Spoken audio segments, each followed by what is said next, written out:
Você já deve ter percebido que aqui no canal eu pouco falo ou uso referências da Bíblia, né? Mas o assunto desse vídeo está no imaginário, no vocabulário da população brasileira e principalmente as pessoas mais religiosas. E talvez essa discussão explique a motivação de preconceito contra as pessoas que não têm religião ou que são ateias ou agnósticas.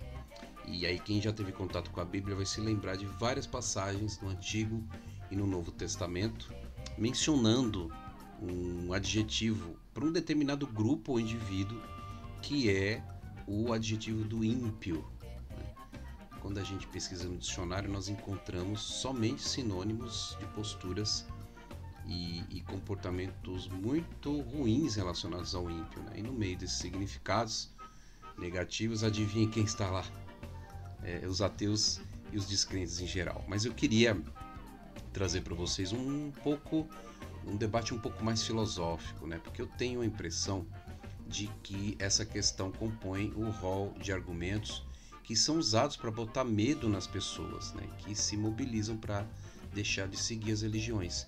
Esse conteúdo aqui também é uma introdução para poder explicar para você como vai funcionar um novo quadro que eu vou lançar aqui no canal, que vai se chamar Resenha Ímpia. Então vamos conferir depois a vinheta.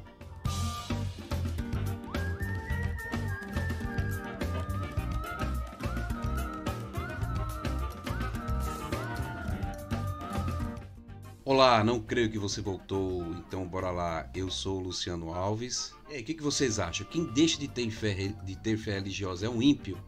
Eu já tenho minha opinião, mas vou deixar para o final, né? Lógico, porque somente no final do vídeo que eu vou dizer como vai funcionar o novo quadro do canal, né? Enquanto isso, eu quero tentar colaborar com um debate público sobre o preconceito que existe contra pessoas que decidem iniciar um processo de descrença em religiões, em divindades, né? E também manifestações sobrenaturais. Então, vamos começar pelo significado histórico da palavra ímpio. Quando a pregação bíblica em qualquer religião cristã, judaica, usa o adjetivo ímpio, remete a uma enorme influência histórica na linguagem, envolvendo o grego, o latim, o hebraico antigo, etc.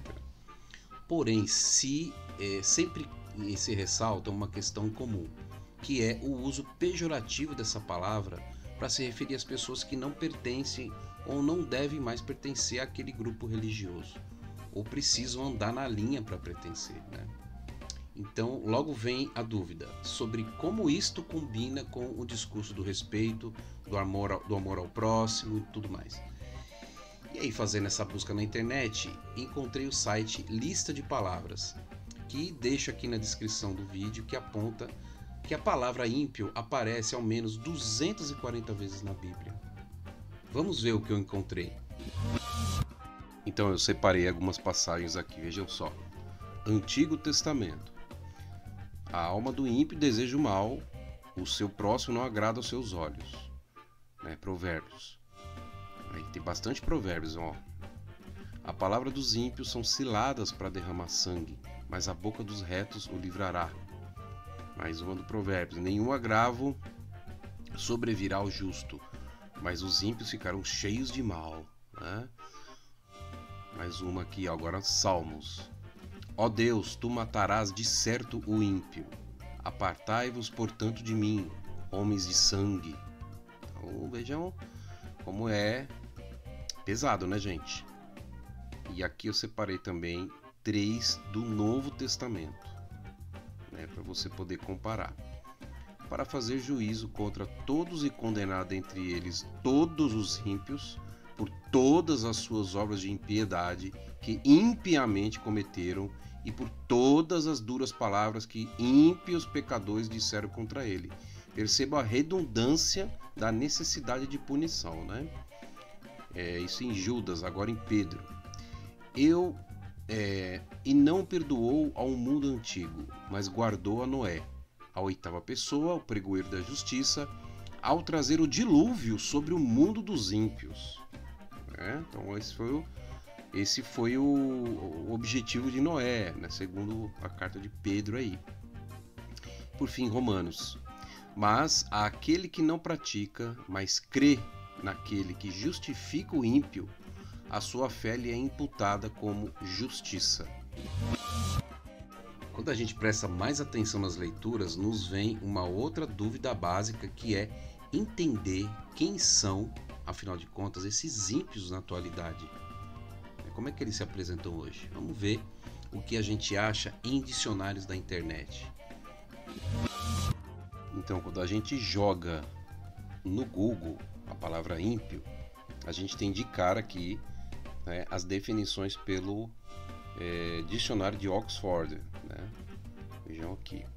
Então a gente tem ímpio, que ou aquele que é desapiedado, desumano, cruel, bárbaro, né? Origem, né? Então a etimologia, o sufixo in mais o pio, que significa piedoso. Então veja que não faz conexão com o significado, né? Então lá na frente continua: ímpio, que ou aquele que não tem fé ou que tem desprezo pela religião, que ou aquele que não respeita os valores comumente admitidos, e o adjetivo que denota, né, aqui um exemplo, né, intenções ímpias, né, aqui um exemplo. E a origem, né, tem do latim impius, né, o latim aqui remonta, né, essa classificação de 1563, que não tem fé ou caridade. E semelhanças, palavras que trazem semelhanças de vinculação no dicionário, né? Deplorável, herege, malvado, abominando, abominável, abominoso. Aí você abrir aqui, ó. Censurável, condenável, criticável, detestável, doloroso, escandaloso, imoral, indecente, indecoroso, indigno, lamentável, obsceno, ateísta, ateu, cético, descrente, né? Pelo objetivo do nosso canal, a gente pode parar por aqui, mas tem vários aí, se vocês fizerem essa pesquisa. E interessante que aqui do lado apareceu a classificação do ato de impiedade, né? O ato do ímpio, portanto, é o ato de impiedade, mas aqui traz uma definição do Wikipedia, né? Impiedade é classicamente uma falta de consideração apropriada ou pelas obrigações devidas para com as condutas religiosas públicas a serem observadas ou a cultos. Então, traz aqui uma definição um pouco mais trabalhada, né, que vai remeter obrigações devidas para com condutas religiosas públicas. Ou seja, quem demanda que exista condutas religiosas públicas, quem não, né, vai julgar quem não as pratica como ímpio. Pesado, né, gente? Nossa língua portuguesa ficou com uma referência do latim, obviamente. E como a gente viu, um significado literal, etimológico da palavra aponta a compreensão de que uma pessoa ímpia é aquela que não é pia. Ou seja, uma pessoa pia é aquela que pratica a piedade. É aquela pessoa devota, caridosa, que observa os preceitos religiosos. Portanto, se piedade é praticar preceitos religiosos, impiedosa é a pessoa que não os pratica, certo? Daí, quando você escolhe não ser pio, você se torna um ímpio, mas vai carregar todos os adjetivos ruins, não vai ter jeito. Agora está aí a questão: por que os dicionários ainda mantêm os significados pejorativos que vimos na pesquisa? Ora, gente, a gente não vai culpar os vocabularistas, né, que são os profissionais que organizam os dicionários, né? Eles fazem o papel deles, eles fazem aparecer no dicionário termos que são usados pela linguagem no dia a dia da nossa vida social. Então, eu penso que o movimento tem que ser o inverso. Quem sofre preconceito com esses adjetivos são as pessoas que devem fazer o debate público para que isso seja superado.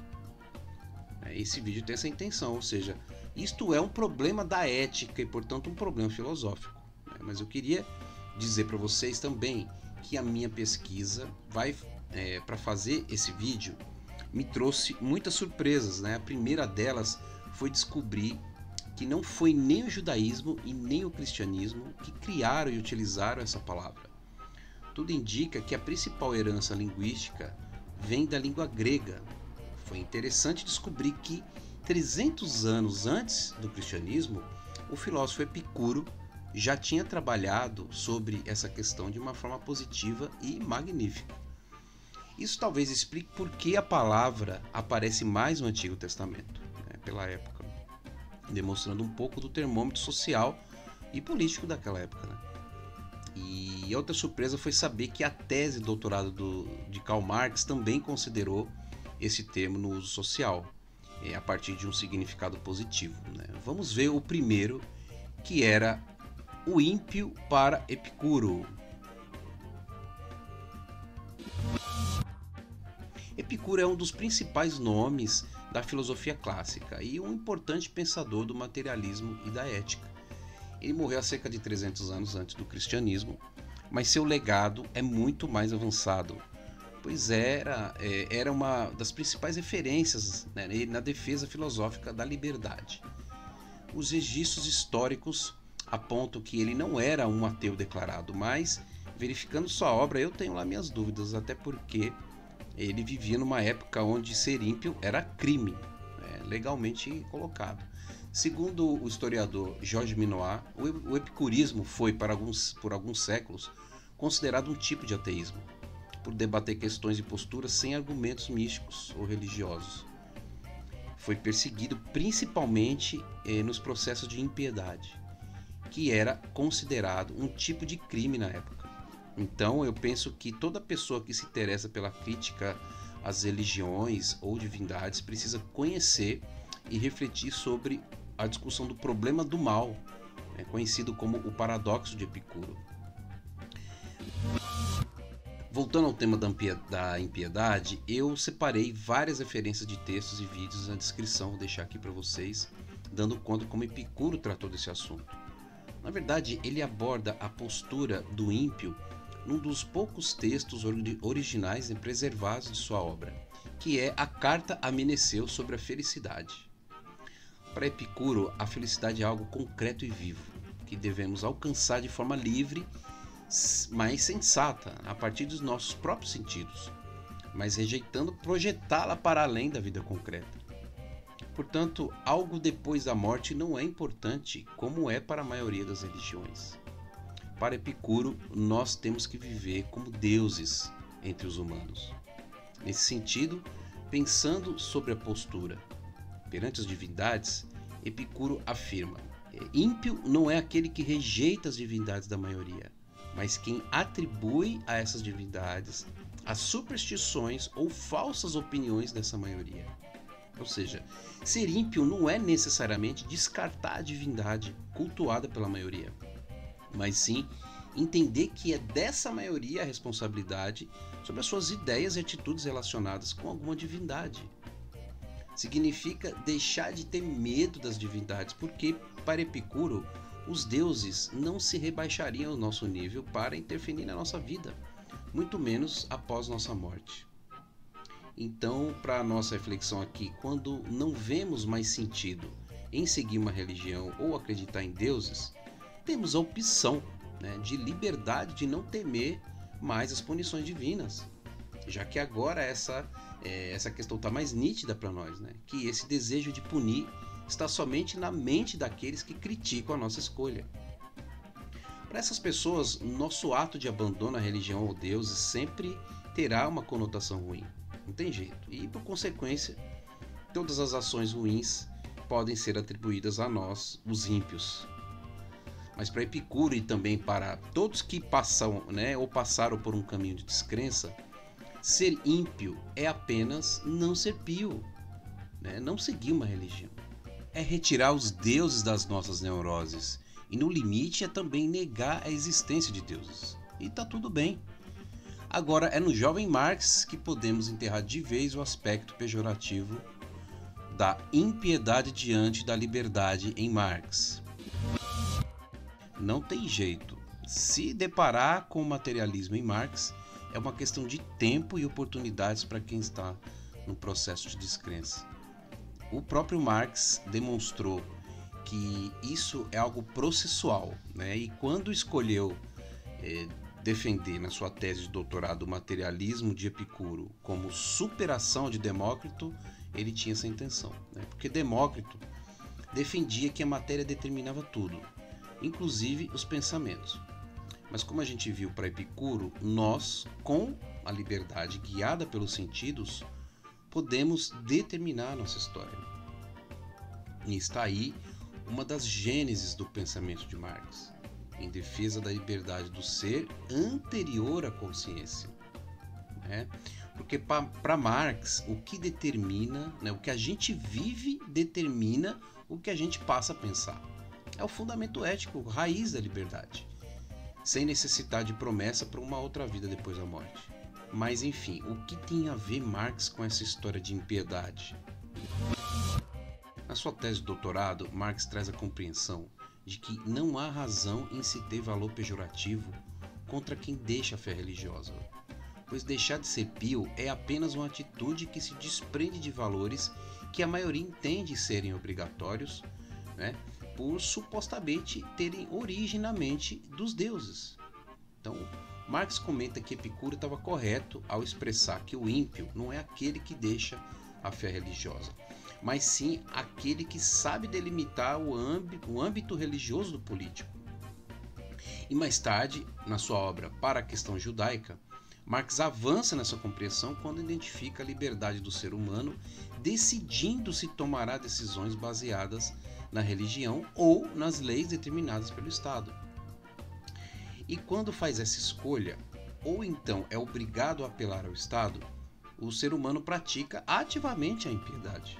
Ou seja, não há como ser pio seguir somente a religião, quando o Estado lhe coloca obrigações até contrárias aos valores religiosos.